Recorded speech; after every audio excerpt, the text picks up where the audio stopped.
시진핑이 결국 제가 지난번에 말씀드린 대로 연임 제안, 즉 국가 주석의 연임을 제안하는 이 내용을 철폐하는 이 법 개정을 착수했습니다. 그래서 개헌을 압도적 다수로 밀어붙여 버렸는데요. 2958대입니다. 여기 일하는 거는 그러니까 총 2960명이 투표를 하는데 전인대에 2명 빼고 2958명이 찬성을 했다고 하는 겁니다. 그러니까 중국 공산당이 과두 지배 체제로 이렇게 내려오고 있다는 것도 이미 없어진 지가 오래됐고요.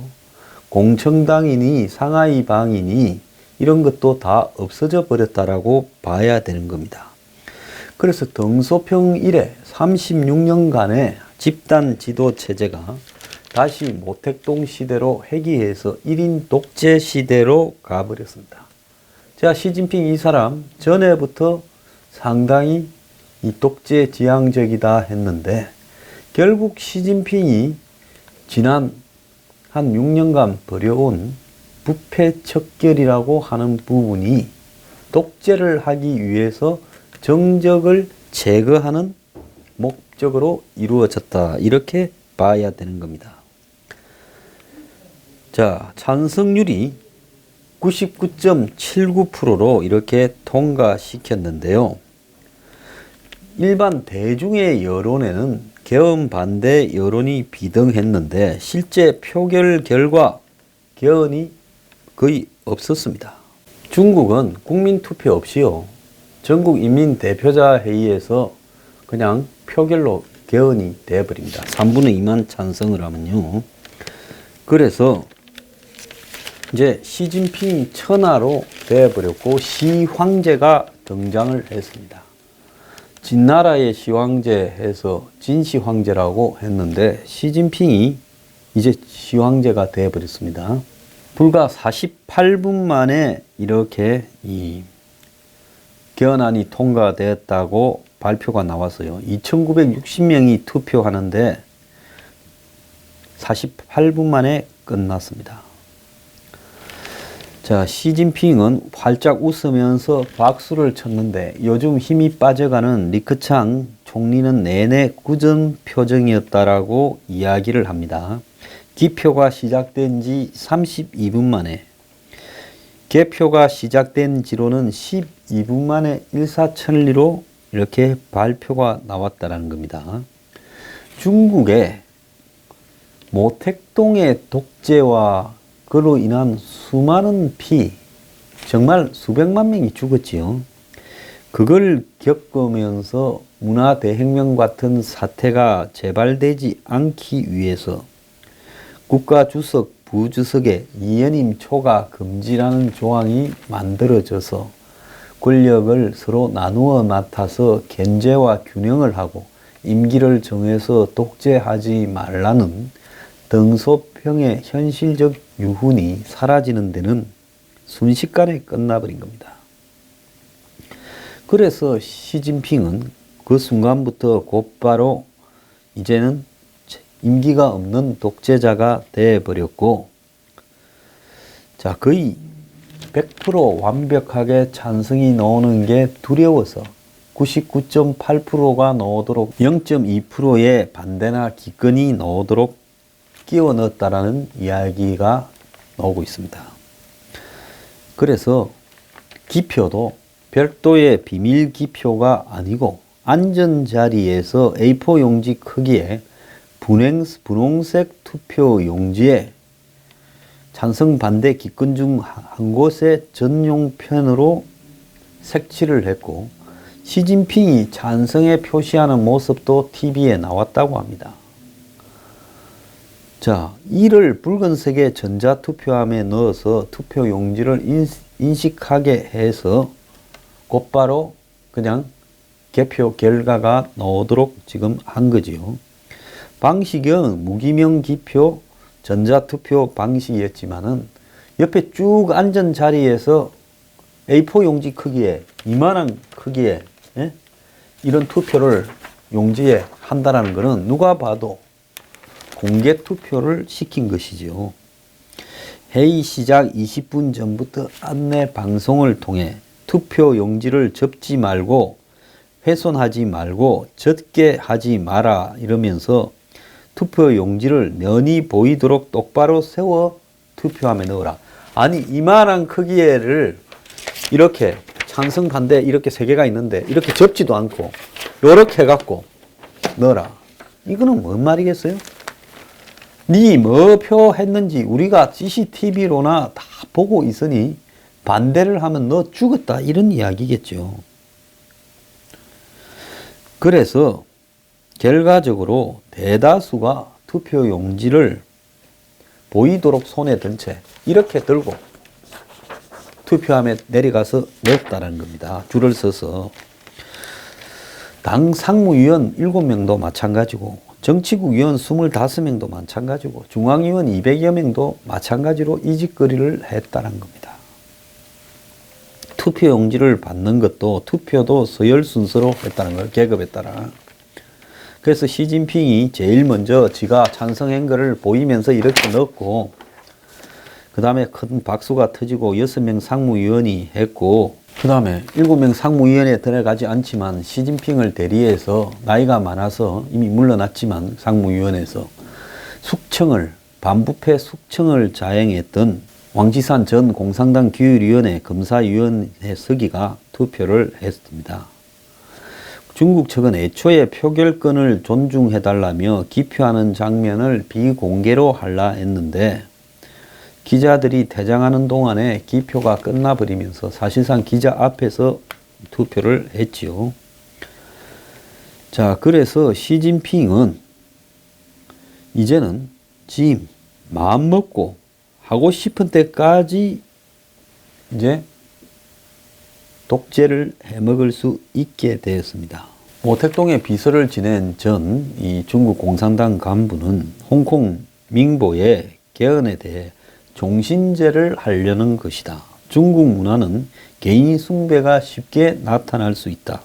모택동에 이어 시진핑이 이 길을 가고 있다 하면서 북한과 중국만이 이 길을 지금 걸으려 한다고 비판을 했습니다. 중국은 모택동 사후에 하도 모택동이 한 30년 집권하는 동안에 대약진운동이니 문화혁명이니 해서 수많은 사람들이 피해를 보는 걸 보고 그 이후부터 독재를 못하도록 주석 임기제를 해서 한 번만 5년 임기로 연임을 시켜서 10년만 하도록 이렇게 했고요. 그리고 이 계파 간의 권력 분점에 의한 집단 지배 체제를 만들었고 당과 정치의 분리도 이렇게 원칙으로 했습니다. 자, 이것을 결국 이 덩소평에 이렇게 유훈으로 해서 덩소평 자신도 최고 권력에 스스로 오르지 않았고 이것을 헌법에 명기한 것도 덩소평이 자신이 죽고 난 뒤에 해라 해서 그렇게 한 겁니다.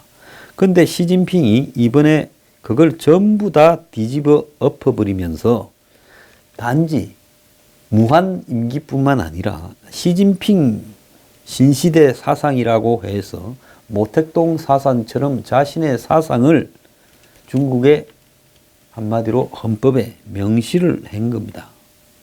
그리고 상무위원 7명을 다 자기 사람으로 해서 한때 모택동도 독재를 했지만은 중국 공산당 전부를 장악하지 못해서 공산당 아래서 4인방이니 해서 이 뭐라고 합니까?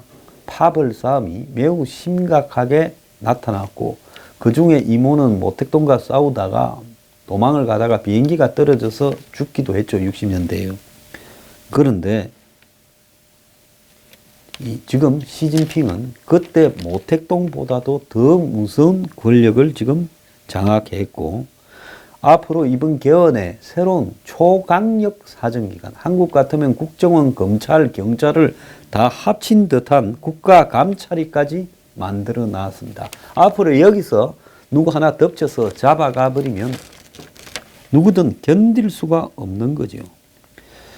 그래서 지금 이제 중난해 중국의 그 시진핑 집무실이 있는 그 시설이 이제 황궁이 될 거다라고 이야기가 나오고 있고, 리크창 총리가 이끄는 행정부의 역할은 대폭 축소되고, 시진핑이 이끄는 각 분야별 당 중앙영도소조라는 조직이 실제로 행정부를 거의 대체해 갈 거다라는 이야기까지 나오고 있습니다. 그러면서 시진핑의 소수 측근 그룹들이 국정을 장악하면서 전문 관료 집단을 무력화시킬 거다라는 이야기도 나오고 있는데요. 미국의 일각에서는 시진핑이 독재를 하는 게 중국의 지금 해결이 불가능한 부패 척결이나 시장개혁, 비효율적인 중국의 어떤 국가 운영 시스템을 더 낫게 할 수 있다 하는데, 정말로 시진핑이 그걸 할 수 있을까요? 저는 회의적으로 바라봅니다. 지금 민주주의라는 이 시스템이 전 세계 모든 나라의 보편적인 시스템으로 대의민주주의가 정착을 한 이유는 그나마 이 시스템이 국민을 위한 나라는 핑계하에 한 사람이 국가의 모든 기본권을 이렇게 무시하고 독재적으로 국가를 운영했을 경우에 어떤 행태로든지 인류의 역사가 보여주듯이 큰 폐단들이 나타났습니다. 전쟁을 한다든가 부패가 가속화된다든가 국민의 기본권이 무시된다든가 경제가 엉망이 된다든가 그런 것들이 공통점으로 다 나타났어요.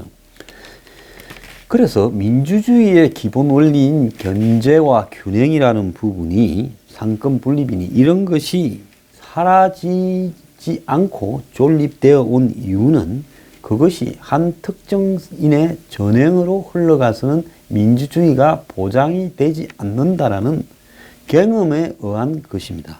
벌써부터 중국에는 중국 특유의 관료 발탁 시스템이 무너지고 있다는 거죠.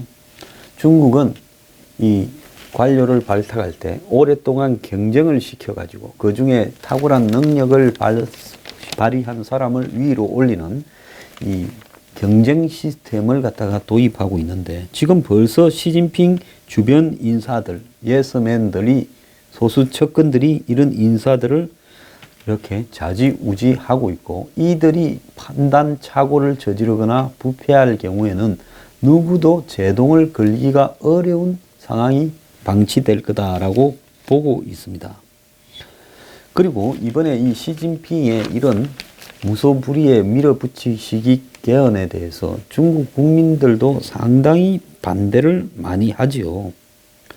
내놓고 반대는 안 하지만은 찬성하는 지식인도 하나도 없고, 지금 중국에서 외국으로 유학 간 학생들이 내 주석이 아니다, Not my president라는, 나는 동의하지 않는다라는 구호를 인터넷에 게시하며 저항을 하고 있고, 검열이 심한 중국 안에서도 장기 집권을 비꼬는 현수막이 지금 걸리고 있습니다.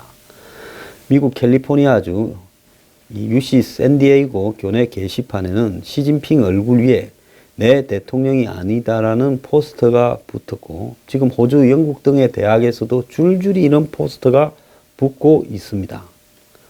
그래서 선택되지 않은 스트롱맨이 종신 독재자가 되는 것은 우리의 바람이 아니다라고 이야기를 하고, 시진핑이 나온 청와대 학생들도 시진핑 비판에 동참을 했는데요.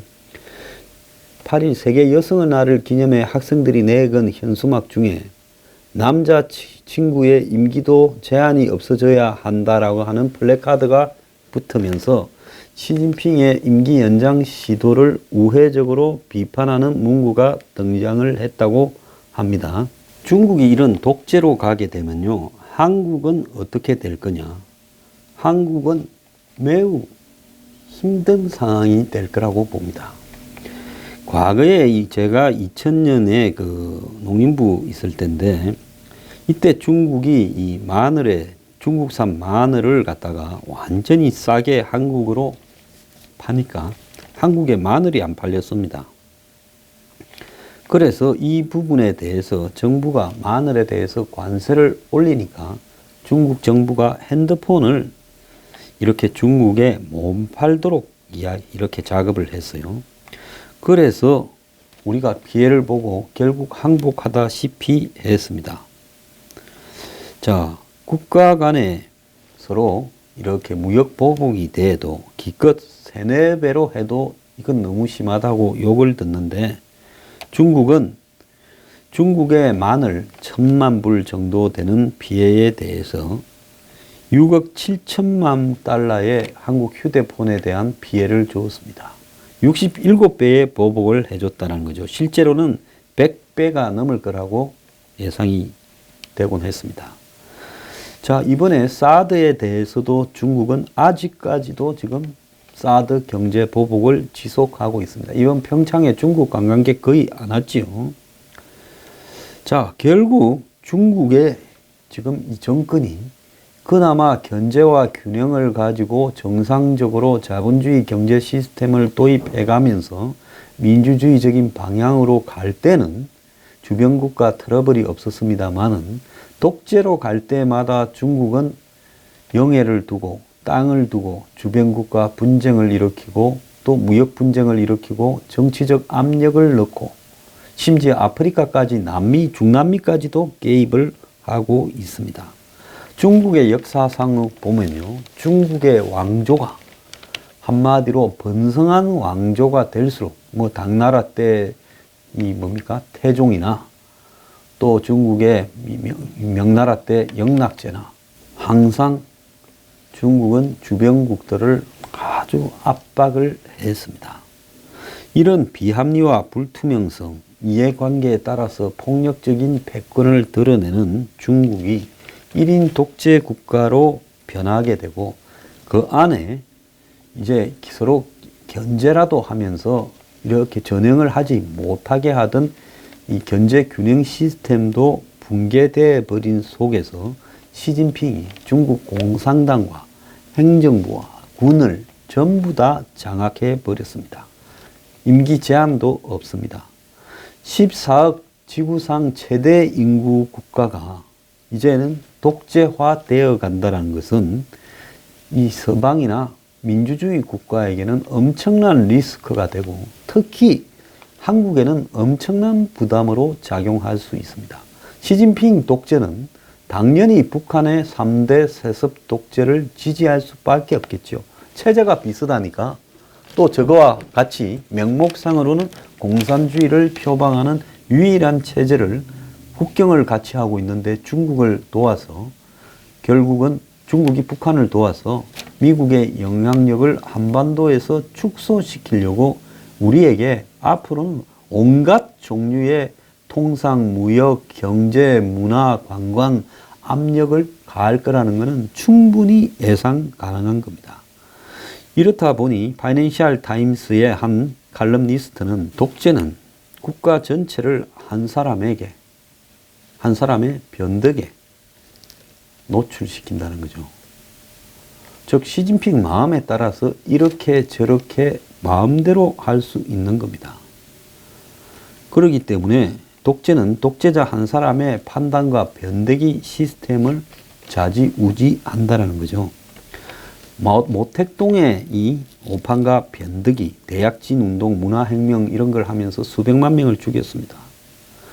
자, 중국이 과거에는 주계장막 속에 갇혀 있지만 이제는 1대1로라 해서 전 세계로 뻗어나간다면서 외국의 일들에도 개입을 하고 내정 간섭을 하는 대국이라고 이렇게 스스로 자부하고 있습니다.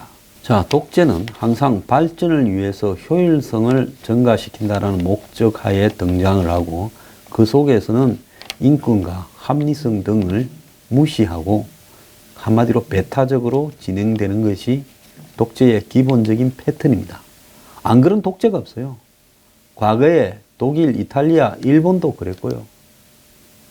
중국도 그렇게 되어 갈 수밖에 없습니다. 그렇다면 앞으로 이 14억 독재자 황제를 우리가 이렇게 옆에 마주하는 우리는 어떻게 해야 될 건가? 이것만 독재가 아니죠. 지금 러시아에 푸틴도요, 엊그제 영국에서 러시아 정부 기관에 있다가 망명한 이 사람을 이 부녀간을 갖다가 그 독살을 해버렸습니다. 자, 지금 푸틴 또한 이 짜르, 즉 황제가 되어가고 있습니다. 자, 중국의 시진핑이 황제가 되어가고 또 푸틴이 황제가 되어가고 이 두 나라는 북한의 후원자고 그리고 우리는 미국과 동맹을 맺고 있고 지금 이 미국과의 동맹이 한국 문정권에 의해서 흔들리고 있습니다. 자, 문정권은 북한과 중국과 러시아에 한국을 가까이 가고자 붙이고 있고 미국하고는 멀어져 가게 만들고 있습니다. 자, 지도상으로 보면 중국에서 황제가 부활하고 러시아에서 황제가 부활한 상황에서 북한도 3대째 정근대적 왕조 국가로 이렇게 가고 있습니다. 자, 한국은 바로 인근에 이 세 개의 독재 왕정 국가를 이렇게 맞대하면서 어떻게 지금 버티겠느냐. 참 대한민국의 앞날이 걱정인데요. 이걸 좋다고 글로 가고 싶어하고 개헌한다라는 이 정권도요. 중국, 러시아, 북한 같은 독재 왕정국가 해기를 꿈꾸고 있습니까?